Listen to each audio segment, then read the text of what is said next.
Everyone, आज हम discuss करेंगे मैक्सवेल बोल्ट्जमैन डिस्ट्रीब्यूशन लॉ, जिसमें हमें इवैल्यूएट करना है ए एन बीटा की टर्म्स। जैसे कि हमने प्रीवियस वीडियो में देखा था कि हमारे पास इक्वेशन निकल कर आई थी D L N W minus summation of I is equal to 1 to k alpha plus of beta you I into D N I is equal to 0। इसकी हेल्प से हमें ये रिलेशन मैक्सवेल बोल्ट्जमैन प्रूव करना है, जिसमें हमें alpha और beta की टर्म्स इवैल्यूएट करनी है और एक ही टर्म। तो कैसे इवैल्यूएट करेंगे हम यहाँ पे? तो सबसे पहले हमें W चाहिए यहाँ पे, मीन्स थर्मोडायनेमिकल प्रोबेबिलिटी। तो हमने इसके लिए कंसीडर किया, मान लीजिए हमारे पास एक डायनामिक है या आइसोलेटेड सिस्टम है जिसके अंदर n नंबर ऑफ मॉलिक्यूल्स हैं और उसका वॉल्यूम V है। पार्टिकल्स जो है उसमें या मॉलिक्यूल्स इन रैंडम मोशन के अंदर एक दूसरे से कोलाइड कर रहे हैं कंटेनर की वॉल से। तो हमने सिस्टम को पूरे को डिवाइड कर दिया kth एनर्जी सेल्स में। एनर्जी सेल्स में जब हम डिवाइड करेंगे तो फर्स्ट सेल का नंबर ऑफ पार्टिकल्स n1 और फर्स्ट सेल के लिए एनर्जी u1, सेकंड सेल के लिए n2 energy u2, third cell के लिए n3 और u3। कहाँ तक डिवाइड किया है हमने? kth सेल तक के लिए, तो मीन्स nk और uk। तो सबसे पहले हमें निकालनी है w की वैल्यू। तो w निकालने के लिए हमें रिलेशन पता है प्रोबेबिलिटी ऑफ मैक्रोस्टेट का कि w is equal to number of particles के लिए is equal to n factorial divided by pi i की value 1 to k n i factorial. ये जो पाई है, पाई का मीनिंग जो हमारे पास प्रोडक्ट टर्म में होती है, इस टर्म को हम ये भी लिख सकते हैं n फैक्टोरियल अपॉन में n i n1 factorial n2 factorial n3 factorial. जैसे आप एडिशन में समेशन साइन यूज़ करते हैं, उसी तरीके से मल्टीप्लिकेशन में पाई प्रोडक्ट यूज़ करते हैं, प्रोडक्ट के लिए लिखते हैं। अब आपने W आपको पता है प्रोबेबिलिटी ऑफ मैक्रोस्टेट के लिए। अब इसका आपको क्या करना है, यहाँ से लॉग निकालना है, क्योंकि इस इक्वेशन में हमारे पास एल एन डब्ल्यू है। तो एल एन डब्ल्यू आप कैसे निकालेंगे यहाँ पे इस टर्म से? तो L N W taking log on both sides in equation number 2.28। तो L N W is equal to L N N factorial minus of this term, क्योंकि लॉग ए बाई बी का formula log A minus of log B, ये formula हमने apply किया। तो log N factorial minus summation of I is equal to 1 to k L N N I factorial. अब यहाँ पे जो प्रोडक्ट है वो समेशन में चेंज हो गया। क्यों? क्योंकि देखिए आप जब लॉग का फॉर्मूला लिखते हैं a dot B, log a dot B, तो वो टर्म किस में आती है? लॉग a प्लस बी में। तो a डॉट बी को या फिर एन आई पार्टिकल्स को आपने प्रोडक्ट की फॉर्म में यहाँ पे लिखा है, तो यहाँ पे ये साइन चेंज हो जाएगा समेशन में। तो वही चीज़ हमने यहाँ पे की है कि summation I 1 to k L N N I factorial. अब इस वाली टर्म में हमें निकालना है यहाँ पे एल एन डब्ल्यू की वैल्यूज़। तो अब देखिए जो नंबर ऑफ पार्टिकल्स है वो आपने पहले ही कंसीडर किया था कि पार्टिकल्स इज़ वेरी लार्ज, तो उसके लिए आप स्टिलिंग फार्मूला अप्लाई करेंगे। और स्टिलिंग फार्मूला जो आपने रीड किया था L N into N factorial is equal to N L N n minus of n।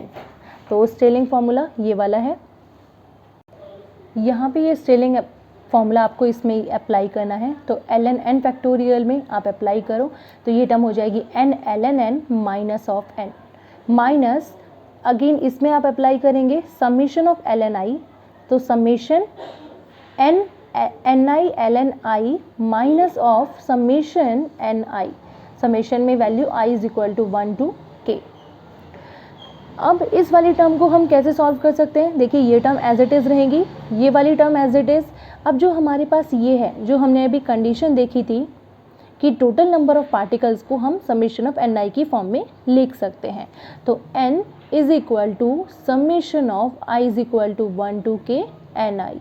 तो ये वाली टर्म हमने लिख दिया n से, और बाकी equation as it is. n से n कैंसिल आउट हो गया आपके पास, remaining term n l N n minus summation of i is equal to 1 to k n i l N आई। ये इक्वेशन आ गई आपके पास। अब ये जो इक्वेशन आई है इसको आपको क्या करना है? डिफरेंशिएट करना है, क्योंकि जो हमने देखा था first part D L N W था आपके पास, तो आपने w की इक्वेशन लिखी, फिर आपने लॉग लिया। अब आप इस इक्वेशन को डिफरेंशिएट करेंगे फॉर मैक्सिमम प्रोबेबिलिटी के लिए, क्योंकि प्रोबेबिलिटी मैक्सिमम होती है लार्ज नंबर ऑफ पार्टिकल्स के लिए। तो आप जब इसका डिफरेंशिएशन लेंगे एन आई के रिस्पेक्ट में नंबर ऑफ पार्टिकल्स की टर्म में, तो आपके पास ये टर्म बनेगी ln w divide by dni minus of n ln i d ln w upon में dni माइनस ऑफ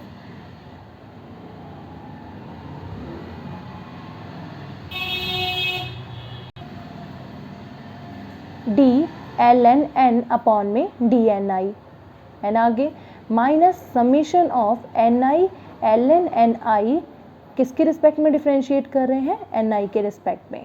तो आप देखिए जो ये फर्स्ट टू टर्म है वो तो ज़ीरो हो जाएंगी क्योंकि इसमें कोई ni वाला पार्ट नहीं है, that is equal to zero.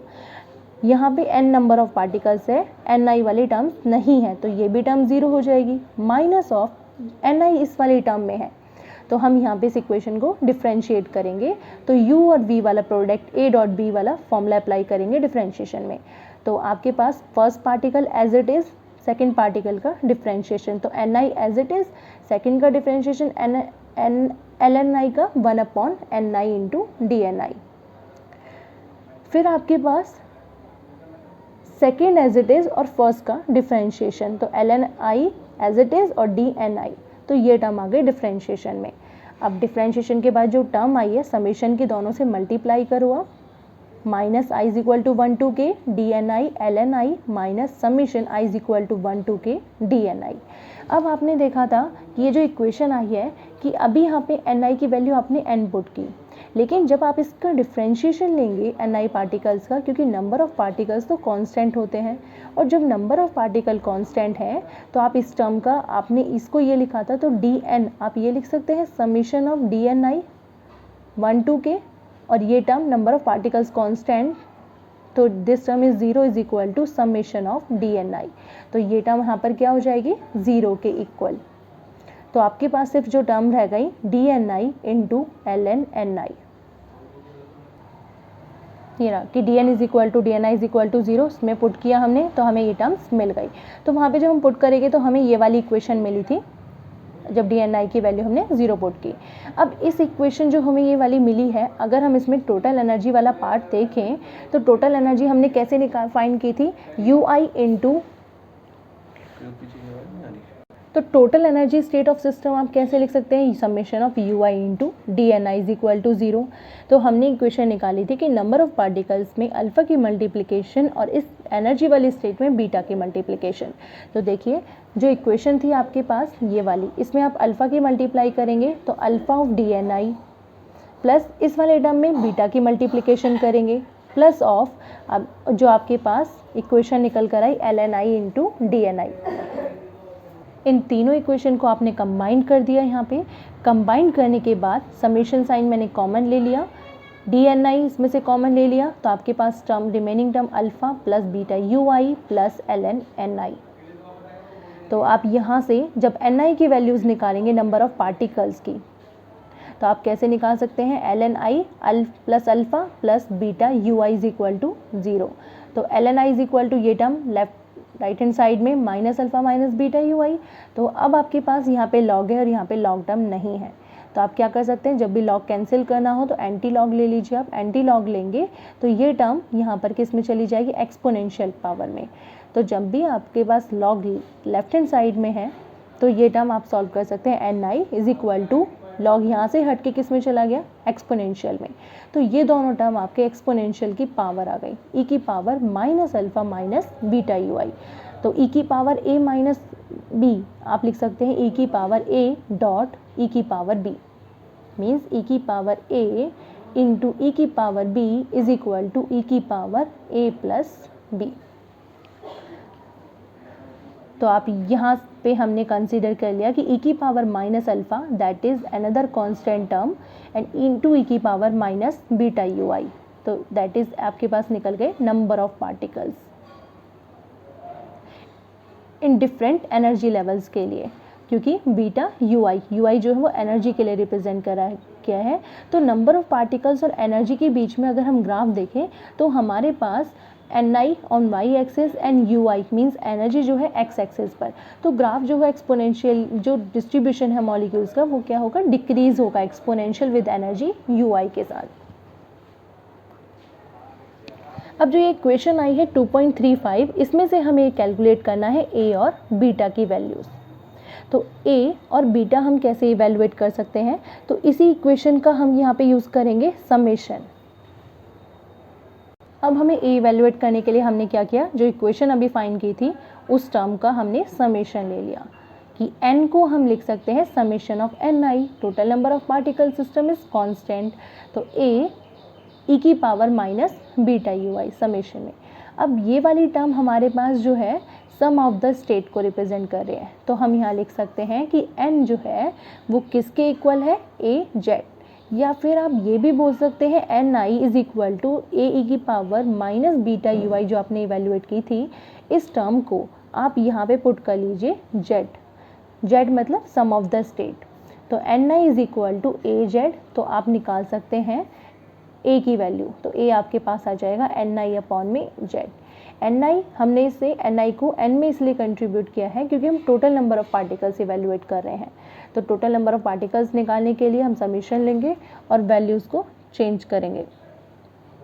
तो यहाँ से हमारे पास आ गया a is equal to n by z. अब ये वाली इक्वेशन और हमारे पास जो इस वाली इक्वेशन को हम पुट करेंगे सेम इसी वाली इक्वेशन में, क्योंकि हमने ए इवेल्युएट किया है, तो N I is equal to n upon z e की power minus beta you i. तो ये टर्म हमारे पास होगी ई की power minus beta you i को हम बोलेंगे बोल्ट्जमैन फैक्टर। अब ए हमने इवेल्युएट कर लिया, ए इवेल्युएशन करने के बाद हमें बीटा इवेल्युएशन करना है। तो बीटा इवेल्युएशन हम कैसे कर सकते हैं, मान लीजिए जो सिस्टम था जिसको हम डिवाइड कर रहे थे के एच सेल में, जिसके अंदर नंबर ऑफ पार्टिकल प्रेजेंट थे N1 N2 N3। अब इस सिस्टम को हमने हीट सप्लाई की, जब इस सिस्टम को हीट सप्लाई करेंगे तो सिस्टम के जो मॉलिक्यूल्स हैं उनके जो सेल्स की जो एनर्जी है वो लोअर टू हायर होगी, मतलब जो मॉलिक्यूल्स हैं वो मूवमेंट करना स्टार्ट करेंगे और जो मूवमेंट करेंगे लोअर टू हायर एनर्जी में। तो अब हम यहाँ पे निकाल सकते हैं पार्टिकल्स की एनर्जी, एंट्रोपी। तो एंट्रोपी निकालने के लिए हमारे पास फॉर्मूला होता है ds is equal to D Q by T. अब डी क्यू जो हीट एनर्जी हमने अप्लाई की है सिस्टम को, उसे हम लिख सकते हैं डी यू में, क्योंकि जो आपके पास first law of thermodynamics d q is equal to D u plus of d डब्ल्यू, वर्क डन नहीं हो रहा इसमें, तो आपके पास टू क्यू टोटल किसके इक्वल हो जाएगा, टोटल एनर्जी के इक्वल। तो इट मीन्स डी क्यू को आप डी यू भी लिख सकते हैं, डी यू अपॉन में टी। तो D S is equal to D u upon में टी। तो आपके पास एंट्रोपी का फॉर्मूला थर्मोडायनेमिकल प्रोबेबिलिटी की टर्म्स में S is equal to K L N W. इस टर्म को जब डिफ्रेंशिएट करोगे तो ये टर्म मिल जाएगी D S is equal to के D L N W. L N W की वैल्यूज पुट करो जो हमने सबसे फर्स्ट पार्ट में निकाली थी क्वेश्चन नंबर 2.30। तो आपके पास तो एल एन डब्ल्यू की वैल्यूज थी n L N n minus summation n I into L N i. इस वाली इक्वेशन में जो आपके पास एन एल एन है ये टर्म ज़ीरो हो जाएगी, क्योंकि जो एन नंबर ऑफ पार्टिकल्स हैं, टोटल नंबर ऑफ पार्टिकल्स, जिसको आप ये भी लिखते थे समेशन ऑफ एन आई, ये टर्म्स कांस्टेंट होती है, इसलिए हम summation of N I is equal to zero भी बोल सकते हैं। तो ज़ीरो इज माइनस ऑफ बाकी टर्म, क्योंकि हमने डिफ्रेंशिएशन कर रहे हैं तो इस वाली टर्म का डिफ्रेंशिएशन, तो first as it is, second का डिफ्रेंशिएशन, फिर आपके पास L N I as it is, N I का डिफ्रेंशिएशन। तो आपके पास D S is equal to minus K summation I one to K, minus common ले लिया हमने, तो यहाँ पे टर्म हो गई L N I into D N I plus N I से N I cancel into D N आई। अब देखिए यहाँ पे जो डी एन आई है ये टर्म क्या हो जाएगी, ज़ीरो के इक्वल, क्योंकि नंबर ऑफ पार्टिकल कांस्टेंट, तो उसका डिफरेंशिएशन निकालेंगे तो वो भी ज़ीरो के इक्वल। तो D S is equal to ये वाली टर्म्स रहेगी आपके पास। तो यहाँ से आपको बीटा की टर्म्स में चेंज करना है, तो उसके लिए हमने क्या किया, बीटा में चेंज करने के लिए हमें यहाँ पे एन आई की वैल्यू पुट कर दी। तो एन आई की वैल्यूज बीटा की टर्म्स में इक्वेशन नंबर 2.35 से ए की power minus beta you I calculate की थी। जब ये वैल्यूज आप इसमें पुट करेंगे तो minus K summation I is equal to 1 N L N A की power minus beta you I into D N आई। अब इस टर्म में आप एल एन के अंदर मल्टीप्लाई कीजिए, तो L N A into B आपके पास होगा L N A plus B, तो it means L N A plus L N into ई की power minus beta you I. और आपको पता है लॉग से एक्सपोनेंशियल टर्म कैंसिल आउट होती हैं, तो remaining term L N A minus beta you I into D N आई। तो माइनस के एल एन ए अब डी की आपने इस टर्म से मल्टीप्लाई की दोनों टर्म से, तो पहले फर्स्ट टर्म से मल्टीप्लिकेशन, ln हमने कॉमन बाहर ले लिया और summation of D plus again minus minus plus, तो बीटा के यू आई इंटू डी अब यहाँ पे जो नंबर ऑफ पार्टिकल्स है अगेन कांस्टेंट है, आपको पता है कि डी की वैल्यू 0 है, और अगर डी 0 है तो यू आई इंटू डी जो हमने टोटल एनर्जी निकाली थी वो किसके इक्वल थी, डी यू के इक्वल। तो ये टर्म हो जाएगी हमारे पास डी यू के इक्वल और ये वाली टर्म हो जाएगी 0। तो हम यहाँ पे बोल सकते हैं D S is equal to ये टर्म ओवरऑल 0 प्लस बीटा के इंटू डी यू। तो यहाँ से आपके पास टर्म आ गई बीटा के डी यू। तो आपके पास एंट्रोपी आपने निकाली थी फर्स्ट लॉ थर्मोडायनेमिक रिलेशन से, D Q by D T और डी क्यू को डी यू की टर्म्स में। अब इन दोनों टर्म्स को आप कंपेयर कर दो। कंपेयर जब करेंगे तो beta K D U is equal to D U by T, D U से D U cancel, that is equal to beta K. तो यहाँ से हमने इवेल्युएट कर दिया कि beta K is equal to 1 by T के इक्वल, तो beta is equal to 1 upon K T. तो यहाँ से बीटा की वैल्यू आपके पास प्रूफ हो गई। जो के है that is Boltzmann constant and T is the temperature. अब जो ए और बीटा आपने निकाले थे उसकी वैल्यूज आप डायरेक्टली पुट कर सकते हैं इक्वेशन में, या फिर इस बीटा की वैल्यूज अगेन कौन सी वाली इक्वेशन में, 2.35 में जो आपके पास टर्म आई थी N I is equal to A की power minus beta you I में, बीटा की टर्म्स आ गई 1 by kt, तो minus U I by K T. This is total number of particles in Boltzmann constant. अब आपको इन particles की probability find करनी है। तो प्रोबेबिलिटी ऑफ पार्टिकल्स की कैसे निकाल सकते हैं, सिस्टम के अंदर टोटल नंबर ऑफ पार्टिकल्स जिस पार्ट में आप डिवाइड कर रहे थे और divide by total number of particles for N number of particles divided by total number of particles. N की वैल्यू ए की power minus U I by K T divided by N. ये जो N आई है system को जब आप divide करते हैं सेल्स में एन के सेल के लिए, और जिसको आप लिख रहे हैं यहाँ पे एन आई की टर्म्स में के एच सेल या फिर आई एच सेल में, तो इसको लिखते हैं नंबर ऑफ पार्टिकल जो है आपके पास N1 N2 N3 plus of Ni तक है। तो हम इसे लिख सकते हैं समीशन ऑफ Ni। तो हम यहाँ बोल दिया कि probability is equal to Ni upon में N। Ni की वैल्यूज पुट की, आपके पास ये वैल्यूज आई और यहाँ पे A बाई N को आपने C पुट कर दिया। Again another constant term C is equal to ई की power minus U I by K T. अब यहाँ से आपको प्रोबेबिलिटी के लिए C इवेल्युएट करना है। तो C कैसे इवेल्युएट करेंगे, तो प्रोबेबिलिटी जो एनर्जी की टर्म्स में आई है, आपको पता है कि जो सम है प्रोबेबिलिटी ऑफ सेल्स का इज इक्वल टू 1। पहले हमें C की वैल्यूज़ निकालनी है तब यहाँ पे पुट करनी है। तो उसके लिए हम करेंगे कि जो टोटल नंबर ऑफ प्रोबेबिलिटी है फॉर एनर्जी स्टेट के लिए इज इक्वल टू 1 है, means summation of P U I is equal to 1।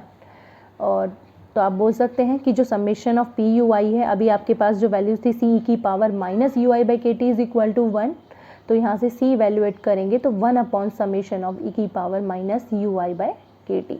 ये जो सी की वैल्यूज़ आई है ये आप डायरेक्टली कहाँ पुट कर दो, इक्वेशन नंबर 2.42 में, जिसमें आपने लिखा था सी की power minus U I by K T. तो ये टर्म आ गई यहाँ से ई की power minus U I by K T divided by sum of E की power minus U I by K T. और इस टर्म को आप लिख सकते हैं U I by K T divided by summation means E की power minus U one by K T one plus E की power minus U two by K T two, जितने भी number of energy states given होंगी for ith cell के लिए। तो this term जो denominator term है that is sum of the Boltzmann factors overall energy state of the system. तो ये आपके पास टर्म प्रोबेबिलिटी हमने फाइंड की।